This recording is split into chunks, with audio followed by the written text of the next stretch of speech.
You ever feel like life is just happening to you? Like you're just constantly reacting, always trying to keep your head above water in a world that feels totally random and honestly out of your control? Yeah, we've all been there. But what if the secret to finding a little peace wasn't about trying to control the world, but about building a buffer against it? Now, this idea, it's not new. In fact, there's this really bizarre story from the 6th century BC that, believe it or not, sets the stage perfectly. So get this. This is Duke Qing of Jin. We're talking about a super powerful, wise military ruler who brought peace and cooperation to his state. This guy was at the absolute peak of power. So how does his story end? Not in some glorious battle, oh no. He ended up, and I'm not making this up, accidentally falling into and drowning in a cesspit. Yes, really, a powerful ruler taken out by a faulty toilet. You can't write this stuff. And look, Duke Qing's story isn't just some weird, gross footnote in a history book. It's actually a perfect, a little disgusting, example of a fundamental truth. And it's this: no amount of power, no amount of planning can protect you from the sheer random chaos of the universe. And it turns out, history is absolutely full of stories just like this one. All right, so let's take a quick rapid-fire tour through some of history's wildest royal misfortunes. We're talking about some of the most powerful people who ever lived, brought down by the most ridiculous, trivial things you can imagine. Okay, first up, King Bela I of Hungary. This was a formidable warrior, a guy who literally seized the crown from his own brother. So how did he go out? Well, in 1063, his own throne, the very symbol of all his power, just collapsed right under him, and the injuries were fatal. Talk about irony. Then you've got King Charles VIII of France. This guy survived the 100 Years' War, endless political backstabbing, the whole shebang. But in 1498, he's rushing to go watch a tennis match, and bam, he smacks his head on a low stone doorway, falls into a coma, and dies a few hours later. A king, defeated by bad architecture. Or how about this one? The tragic story of the 18-year-old Archduchess Matilda of Austria.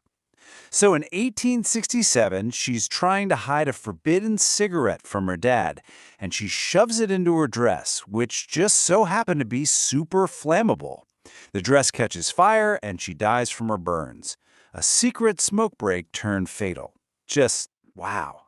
And then, maybe the most bizarre of them all, King Alexander of Greece. In 1920, he's trying to break up a fight between his dog and a palace monkey. Out of nowhere, a second monkey attacks him, the bites get infected, and he dies of sepsis. A king, taken down by a monkey.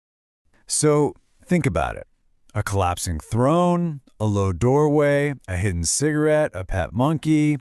These aren't just crazy freak accidents. They're this giant, flashing reminder of how little control we actually have over the world outside of us. So if ultimate power offers zero protection, that just begs the question, right? Where can we find any kind of stability? If we can't control the world out there, well, maybe the answer is somewhere in here. And that brings us to this timeless story, a parable about a young man named Marco. See, Marco's mind was just a constant storm. He was always filled with anxiety about things he'd done in the past and worries about what was coming in the future. He just couldn't find a single moment of peace. So, totally desperate, he goes on this journey to find a wise old man, just hoping for some way to calm the storm inside his own head. Now, the wise man didn't give him some grand philosophy or a magic chant. Nope. Instead, he gave Marco this really simple but incredibly difficult task. He filled a glass with water right to the very, very brim and told Marco to walk all the way through the busy village and back again without spilling a single drop. So Marco comes back, and he's done it. Not a drop spilled. The wise man asks him, So what did you see on your journey? And Marco has to admit, he saw nothing. He didn't hear the dogs barking, didn't notice the kids playing. His entire being was focused on one thing, that water.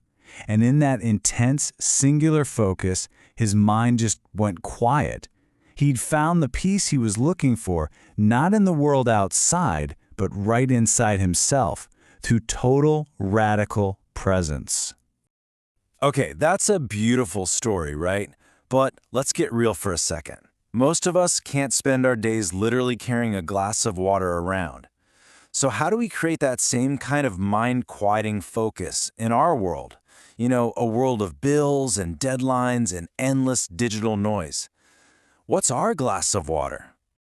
Well, one surprisingly powerful answer is a financial buffer. I know, it might sound kind of materialistic, but hear me out.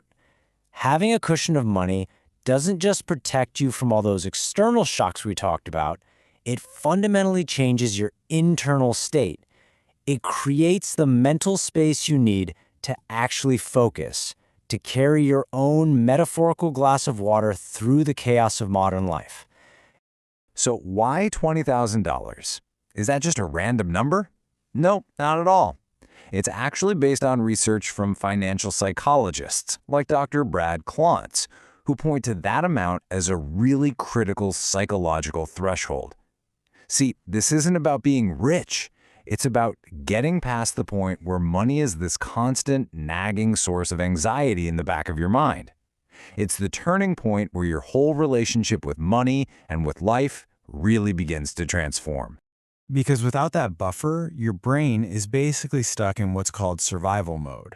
Your entire mental bandwidth gets eaten up by immediate threats, making rent, a surprise car repair bill, just getting to the next paycheck.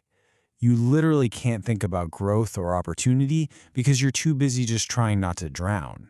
You're constantly reacting, never planning. Sound familiar? And this is where things get really, really exciting. As you can see from this, that first $20,000, that's the toughest climb. It's the hardest part. But once you have that initial buffer, it starts working for you, thanks to the magic of compounding. This isn't just about saving anymore.